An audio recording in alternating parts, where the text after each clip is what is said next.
My name is Ted Burns, and I'm Senior Director of Political Affairs and RADPAC for the American College of Radiology Association, and I want to welcome you to our RADVOCACY podcast hosted by RADPAC. Our goal with the podcast is to give you a behind-the-scenes look into the various advocacy efforts of the college, our members, and insights from political influencers here in Washington, D.C. Hey, this is Ted Burns, and I'm excited to have with us today a colleague in our Government Relations Department, Dillon Harp, Senior State Government Relations Specialist. Dillon, welcome. Hi, Ted. Thanks for having me on. Of course. So there's so much focus, understandably, on federal issues and all the drama in Congress, but just as important to the members of the college is what happens at the state level. And you can almost make a case as almost more important in some ways. So I'd like to start out first by asking you, what are some of the top issue trends that you see in the state legislatures so far this year, and maybe even going back like over the last year or so? And also, I guess maybe even before you start with that, maybe just a really quick one or two bullets on kind of the shape and dynamic of state legislatures in each state's kind of got their own rules and routines and process. That might be good background as well before we get into like the trends. Yeah. No, thanks again for having me, Ted. No, and I think you really hit the nail on the head. I think rightfully so. A lot of our federal work and advocacy gets a big spotlight, and our federal folks, including yourself, do a great job. But you're right, on the state level is just as important. I think really to hit on your first point, I think one kind of saying I love to talk about all the time is that if you've seen one state legislature, you've seen one state legislature. They're all extremely different. You've got some kind of anomalies, folks like Texas and other states, they're in one year, out another year. I think this year you've got state legislative sessions that vary in length. I think the shortest this year was Utah. I think they had a 30-day session. Wow. Don't quote me on the next part, but there are certain state legislatures where, depending on if they're in even or odd number of years, they can only debate budgetary issues. So it can shape how, especially if you're a state chapter leader or you're an advocate in a state, not being an expert on your state legislative makeup and all the ins and outs and nuances, but kind of knowing what's going on in your state in that specific year can really kind of help shape your advocacy approach, and it obviously affects our advocacy approach here at the college. Good. So looking at the trends, do you see anything, and correct me if I'm wrong, but my understanding is that what you guys are basically doing is monitoring everything that's happening throughout the country, state by state. And as you're doing that, are you seeing trends like, half the states are really locked in on this issue, or whatever the case may be? Is there something that you're seeing bubbling up over the last year, or in particular, maybe this year? Yeah, I think a few things initially kind of jump out at me. I mean, I think initially, not to sound like a broken record, issues dealing with scope of practice is always a major issue. I know it's something that's been discussed on the federal level as well, but especially on the state level, scope of practice, I'm going to call it kind of our usual suspects. We always deal scope of practice issues, especially expansions, specifically dealing with physicians, assistants, and nurses. And when I say nurses, that's kind of including this large umbrella of all kind of APRNs and kind of that big umbrella group. I think kind of in that nurses umbrella, I'm starting to see, at least I have more and more legislation with scope of practice expansion, specifically with certified registered nurse anesthetists. Okay.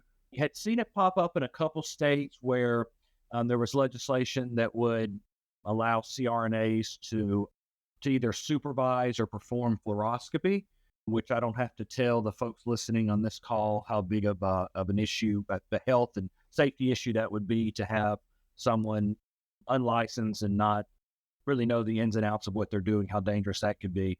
And then I'll get into this a little bit more later, but I'll briefly mention there was a issue with CRNAs in California where, and this is one thing that we always are keeping kind of a watchful eye on certain groups if they want to just maybe in their mind, we're just kind of barely expanding our scope of practice, but they're going to want to expand that, right? And kind of, chew off more and more and more.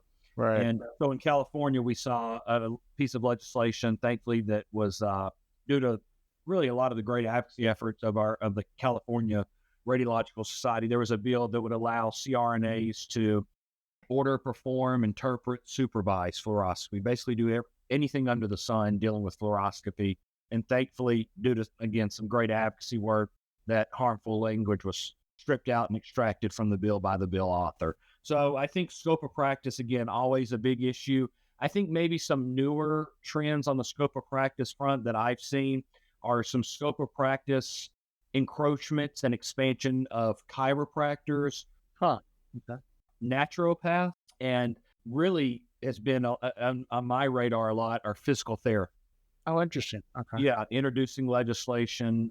Again, mainly it's been to order diagnostic imaging, but we've seen, for example, in Massachusetts, there's a bill that would allow a physical therapist to order, perform, interpret, supervise any and all diagnostic imaging. So definitely something that we're definitely keeping our eye on. So I feel like scope of practice is always one that is always a trend. It's a pattern. We've also, again, something that's we probably harp on quite a good bit, but something else that we track a lot is legislation dealing with, we're going to call it breast health legislation.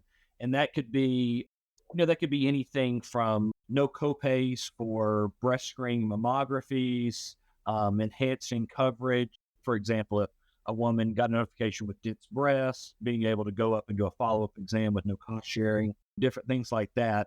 It's always a big bill or a big issue that we're tracking.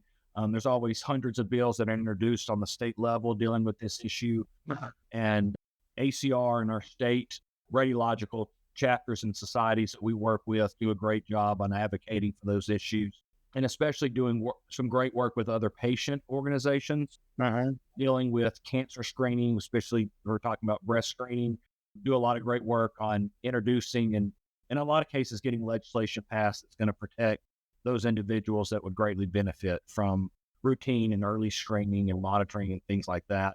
And then I think two other issues kind of that I'm seeing a trend of. I'll say the last one that's probably the most emerging one.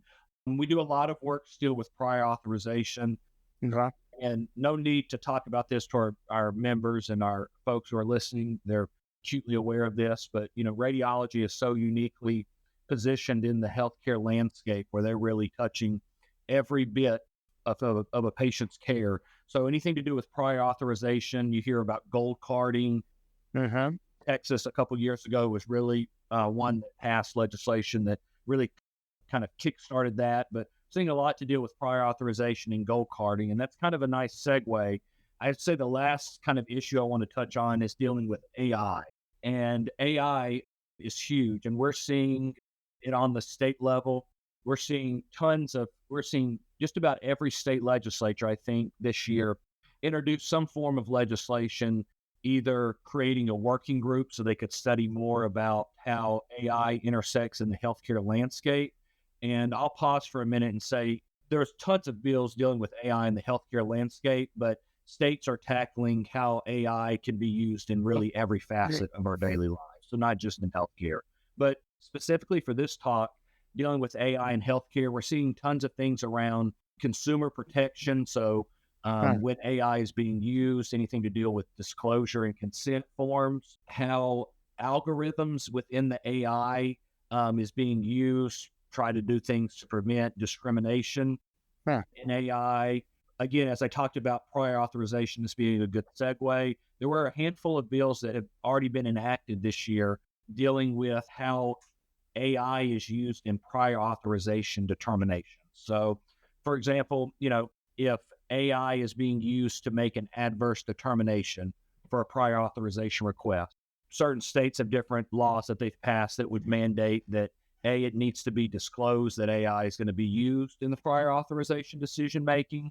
Some states have passed more strict laws around AI and prior authorization, dealing with that AI cannot be the sole source that make a adverse determination. So still keeping that physician in the, kind of on the same court, using AI, but it's got to be, a qualified physician has got to be there as well. And then other stuff on the AI front that we're looking at, states are trying to tackle how do they kind of look at developers and deploying guidelines about how AI could be responsibly used. And then I think I mentioned a little bit, and then we have some states who are taking more of a broad viewpoint of AI and just really passing some legislation, creating some working groups and task forces to study how AI could be implemented in their respective state, moving forward. So, as our listeners can probably tell, the depth of your knowledge and expertise, but also just the sheer number of issues, and you've only touched on a few, but each issue kind of has its own long, deep layer of ways it can go. You know what I mean? So it's not like, okay, we're dealing with scope of practice. Well, there's a whole bunch of different dynamics within that kind of umbrella of scope of practice where AI has all different looks and feels and types.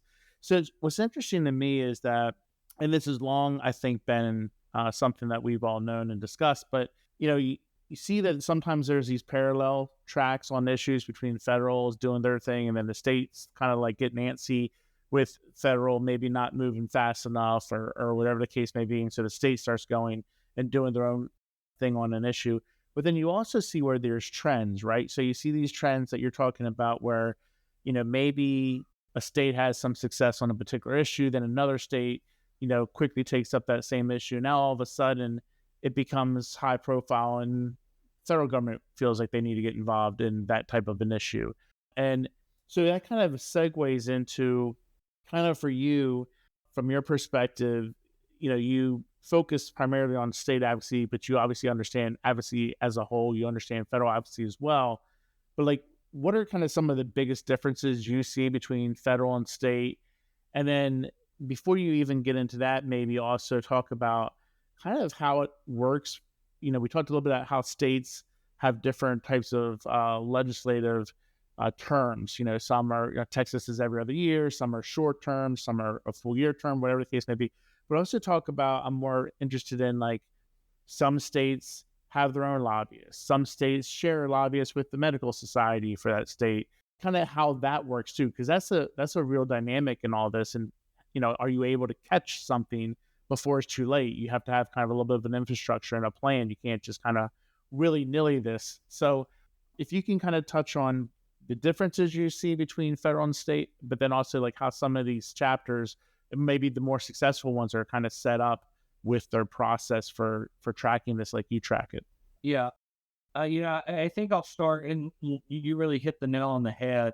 The partnerships, our state kind of government relations department at the college, we always work hand in hand, not only with the various state radiological societies.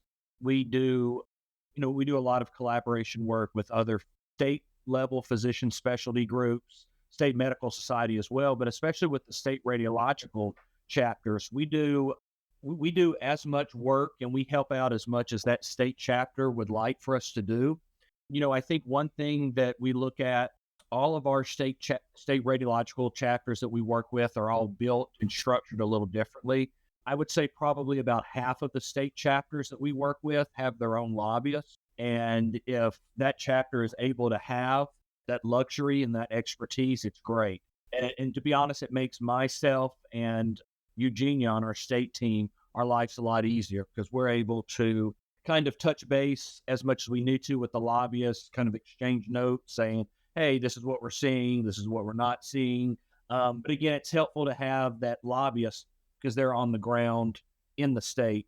So they can say, hey, I'm hearing rumblings about this is going to happen, or this is going to pass, or this this state senator is really upset about this, or this is somebody we can really, rely on for a lot of help. So having a state lobbyist is obviously a huge help.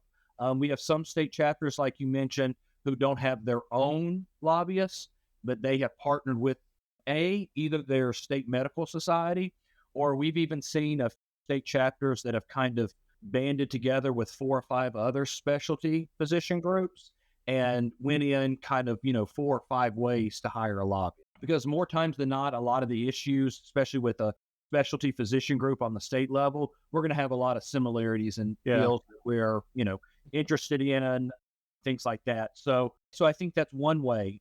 And then, we have some states that don't have the resources there or the ability to hire a lobbyist. So then that's when Eugenia and I can really do it. Eugenia and I really on our end are really tracking legislation and making sure that we're reaching out to a lot of our key members and volunteers in those states and saying, hey, this is what we're seeing. This is what we're going on. Having this podcast at this time is a really appropriate time. A lot of state legislatures have wind down for the year.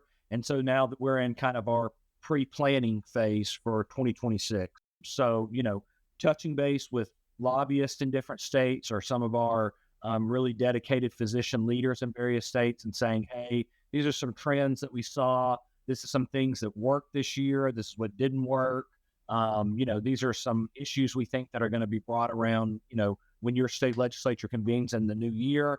So kind of looking at it that way. So I think kind of in the same way that all state legislatures are different, all of our state radiological chapters are different as well. So really kind of, it's never a one, a single hand approach. We kind of, and that's kind of the fun part of my job on a personal side is I get to tailor our approach and how we do our advocacy and our legislative work in each state. It's different. So that makes it a really fun and it keeps it exciting. I think to your second point about differences in federal and state, you really hit on it. I think, especially from talking to members and folks, I know one thing that can be frustrating, especially on the federal level, is kind of the slow pace that it can take for legislation to move. Yeah. I don't even want to wax poetic, but I mean, you could, some people would say things move at a glacier pace sometimes on the federal level. Well, it's the expression, it's an act of Congress, right? I mean, that usually you don't say, oh, it's an act of Congress because something's moved fast. It's usually that expression's used when something is like a tortoise pace. Right. And understandably so, you've been doing this for a while, Ted, and there's legislation and issues that you and the college have worked on that have taken 5, 10, 15 years to get passed. And so I think that brings up one key difference, I think, between federal and state. I think federal and state, especially on the state level, things move faster on the state level. They just do. I think that's kind of due to a lot of reasons.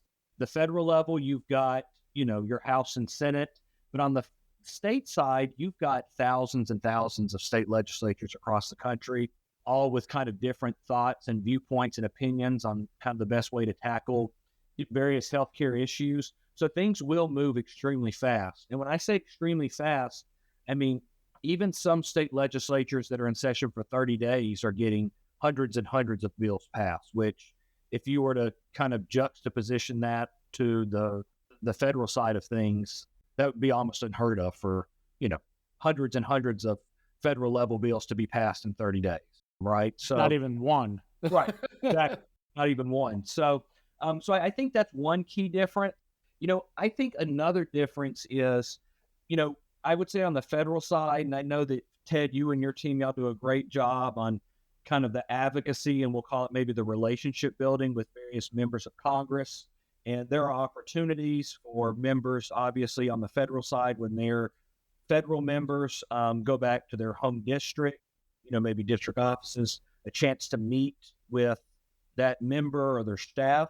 But I think it's really unique. A difference on the state side is that a lot of state legislators are very local, very ingrained in the community. And it's a lot easier for you to not only go to their office or talk to their staff, but just to do kind of basic things like see them at a grocery store or see them at the post office or see them at, whatever Mexican restaurant or some, whatever restaurant you like to go to. So I think that's one key difference in that you're really able to really be very forward facing with a lot of your elected officials. Mm-hmm. And, a lot, and I think too, this is it's a similarity on the federal and state, but I think a difference as well. I know we talk a lot about the number of elected officials on the federal level that come in with a professional background and experience in healthcare, Right. you could extrapolate that number probably to a lower percentage for state level legislators. And so a lot of state level legislators, not only are they not entering in with some type of professional background in healthcare, it's wildly varied, their professions that they had. And I'll stop there and say a lot of state legislators, it is a part-time. So their full-time job is not being Ted Burns, a state senator. Right. Part of the time I'm Ted Burns, a state senator, and the other half of the time or other half of the year, I'm a banker in Philadelphia. Right. So so their priorities and the way they're looking and viewing things is a little different. So I think that's one difference, but it really brings up a good opportunity when we're talking about advocacy, and especially state level advocacy, is a lot of these folks that it's their part-time job to be a state senator. They need, when various pieces of healthcare legislation, especially some more kind of complicated or intricate legislation in the healthcare space, maybe specifically in the radiology space, that's a really great opportunity for ACR, for the college, for the State Radiological Society, our dedicated physician volunteers to really go and advocate and educate and have a conversation with that elected official about how a certain piece of legislation in the healthcare space could make either a positive or a negative impact on something. So I think that's a really, really cool example. You want to talk about another difference kind of in the same realm, you know better than I do, but our federal elected officials, they have a fairly good number of staff members that are tracking absolutely and things. There is a handful of state legislative bodies that where that individual state senator or state house member will have a dedicated staff member, but that's normally pretty rare. And if that's the case, it's normally going to be someone who's getting like a summer internship credit, right, finished high school or something like that. We've dealt with state legislatures across the country where I think, and don't quote me on this, but I want to say it was in one of the New England states, there's one staff for like 8 or 9 state legislatures. Shared. It's shared. Crazy. So, I mean, you want to talk about one person being pulled in 8 or 9 different directions. That's right. And then you have some states that where you're a part-time legislator. I mean, imagine this: you're a part-time legislator. Let's say you're going to be a state senator for 120 days. Then you're going to go back and be a school superintendent for the rest of the year. And you've got hundreds and hundreds of bills dealing with healthcare to agriculture to natural to energy. And and there's some states where you have no staff at all. So when a bill is proposed or brought up and you're not familiar with the ins and outs on it, it's on you to do the research and to kind of find out what this side says, what the other side says. So my point is it can be really difficult in that situation, as you can imagine. So, it just brings up a thought to me, Dillon, and it's that, members of Congress are wildly reliant on their staff, and they've got decent sized staff who, now granted, they're not necessarily subject matter experts on all subjects, but they'll have in their portfolio, in most cases, like 5 issues or 6 issues that they're dealing with, right? So they may deal with healthcare, they may dabble in a little bit of animal rights, they may deal with a couple other issues, but for the most part, they'll have a few. Now, as a result, the member of Congress is really relying on that staffer just doing those deep dives on behalf of the member. But this is where I think, and I just kind of thought about, and I don't know why I've never really thought about from this perspective before, but like, it's almost more incumbent on our radiology leaders and advocates to be involved at the state level, because these state legislators really they don't have staff to rely on. They need to rely on people in the community who are basically like the subject matter expert as the practitioner in that field. And so that reliance on the person who does that as a living is even higher than, maybe at the federal level, where they can just rely on the staffer who can, basically sift through all the good and the bad of a policy. So I think it really is incumbent upon our folks to be involved from that perspective. And then also, like, I think you and I both know this, like, not every state legislator wants to run for Congress, but probably every state legislator at some point thinks about it at one point in time or not or another. So, building those relationships with them at the state level before they get to the federal level is really, really helpful, because those relationships, they don't forget, and it's a trust thing. And that, when they get to DC, if they decide to run for Congress and win, that helps us all the more at the federal level. But so what I want to do is if we can, focus on maybe a couple successes that you guys feel that you've had so far this year, and then maybe one or two things that you guys aren't, I want to say bummed about, but things that like are big concerns because for whatever reason, things outside of our control or things that happen. I know there's been one case in, I think it's Oklahoma or somewhere where the governor signing something, he's going to veto this off, all kinds of craziness going involved with that. And it'd be great if you could give some of the background on that, but maybe a couple of successes to start off with first. No, and when I was kind of putting together my thoughts before this chat, I put the Oklahoma story in a success and in kind of the frustrating bucket as well. But I think really on the success front, I spoke a little bit about it, but in California, there was a piece of legislation again for folks who maybe joined the podcast a little late. There was legislation in California that would allow for CRNAs to order, perform, interpret, supervise fluoroscopy. And this was a little bit of a unique bill. I've seen across the state, various state legislatures introduce legislation allowing a CRNA maybe to do one or two things related to fluoroscopy, but never the whole bucket. And California was unique, and it was the whole bucket dealing with fluoroscopy. And so us at the college, we worked hand in hand with some of the California Radiological Society leaders. We interfaced a lot with their lobbyists and their lobbying team. They've got a great lobbying team in California. And we were able to kind of work hand in hand. And I know that the lobbyists and those leaders in California really did a great job advocating and really, as we were talking about just earlier, really sitting down and discussing with these elected officials in California, I think, what fluoroscopy is, what are some of the serious pitfalls, what are some of the serious patient and safety issues, having someone who is unregulated, has no experience, no background in dealing with this modality. And they were able to successfully advocate and speak with and really convince the bill sponsor to extract a lot of the negative language that would have allowed CRNAs to do this in California. So that's an example of like a really great win for us. And it really shows the power of state level, especially physician advocacy. I think one other thing that I'll mention, a good win that turned into a frustrating situation in Oklahoma.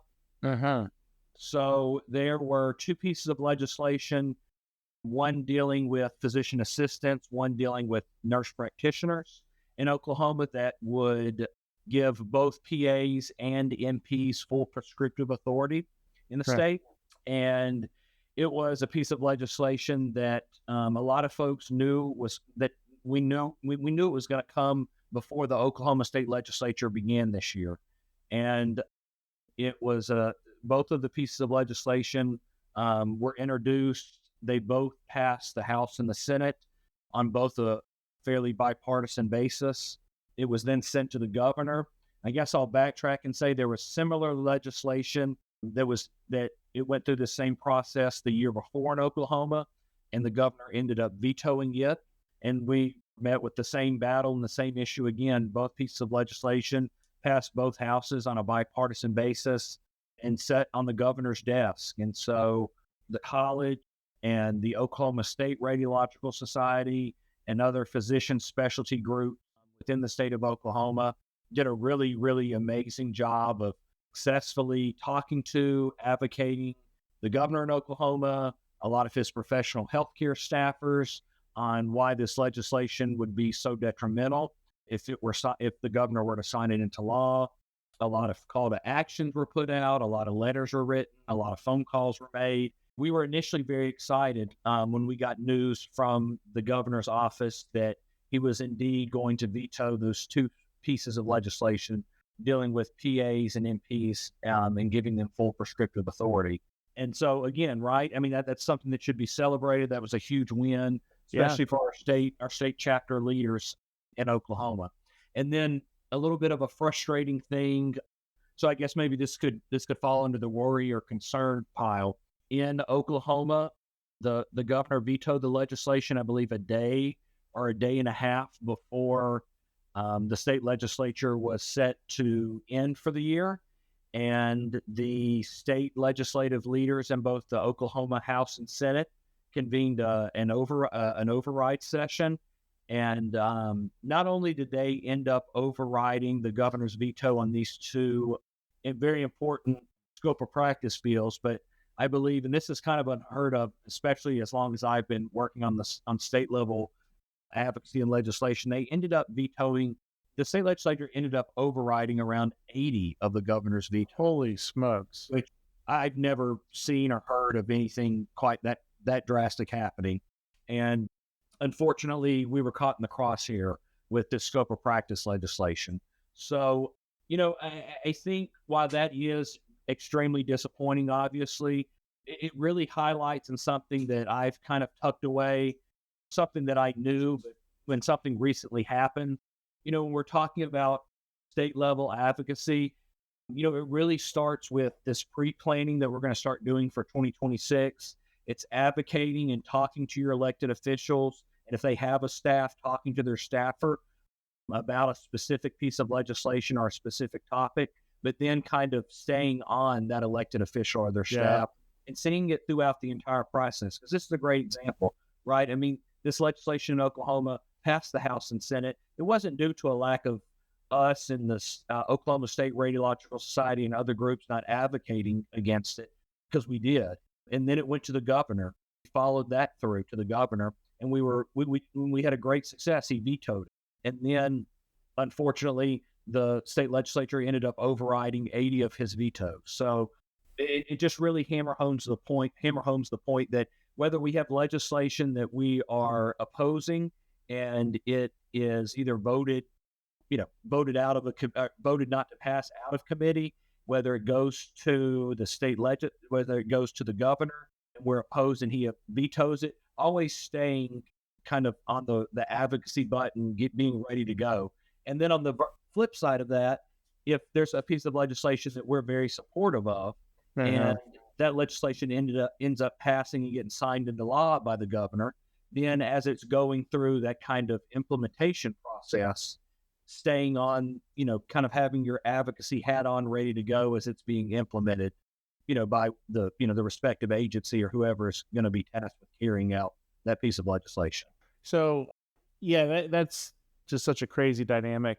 And I think your point, out of all those things, the biggest takeaway point for me from that is that, there's a tendency with all of this to say, okay, we can take a deep breath and relax now. The legislature's done for the session. We'll start back up in January when their session, this is an ongoing thing. This is never kind of like I think about it all the time in the context of like our Hill Day, right? We've got 500 people that come to our Hill Day during the ACR annual meeting. It's great. People feel energized. They're excited. They feel like they're making a difference. And then a week later, they kind of lose a little bit of that steam and momentum. They get back into the flow of being at home and work-life balance and everything that goes on with their life. And they kind of, forget that we're still trying to grind away on the Hill based off what they did. But also we need them to continue to kind of keep beating those drums as well. Well, look, we've had a really good conversation. I really appreciate your time. I want to be respectful of it as well. So kind of typically when we have a guest, we do like a lightning round, but because you're a repeat guest, I actually just thought of something that I'm going to do. And I apologize for not prepping you on this, but I think it'll be fun, especially without prepping you. So for those who may not know, you recently became a dad. And so what my question for you in place of the lightning round is, since we've done the lightning round before, would be best thing so far about being a dad, the worst thing so far about being a dad, and the one thing that surprised you the most so far about being a dad. How about that? Yeah. I think I would start off by far the best thing is so I appreciate you giving me a shout out. Our son, he just turned 13 months old about a week ago. So we've made it through the first year, and that he's, growing and developing so much. And he really is changing every single day, and really getting the opportunity to go on different trips with him and really spend a lot of time with him. I mean, it's really cool. I'm learning and I'm bonding with some with a brand new human individual.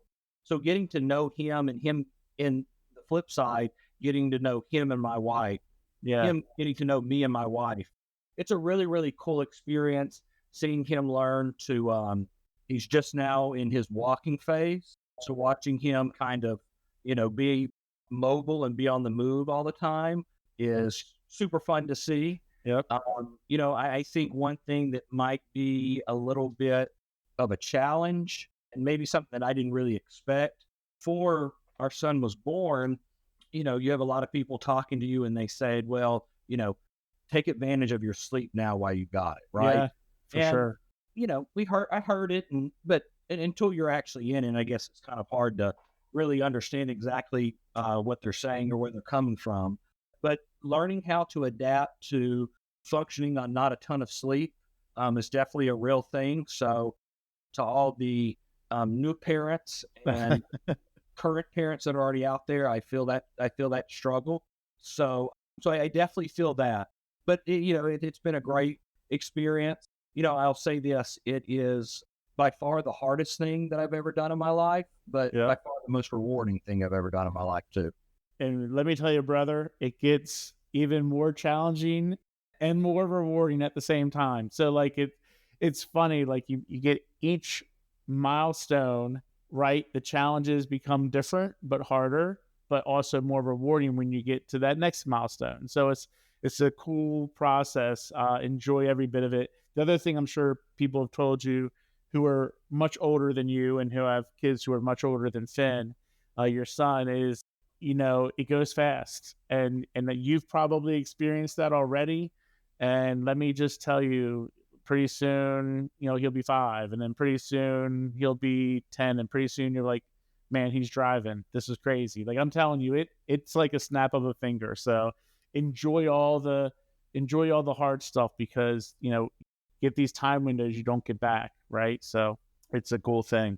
Hey man, I appreciate your time. Appreciate all you do for the college, and especially with our portfolio within the state government affairs area. It's so critically important, as we discussed, and I hope that people take advantage of utilizing you and Eugenia and what you guys are doing. And obviously, if they have any questions, we'll direct them to you all as well. But thanks for your time, man. Thanks for all you do, and thanks for joining us on the podcast.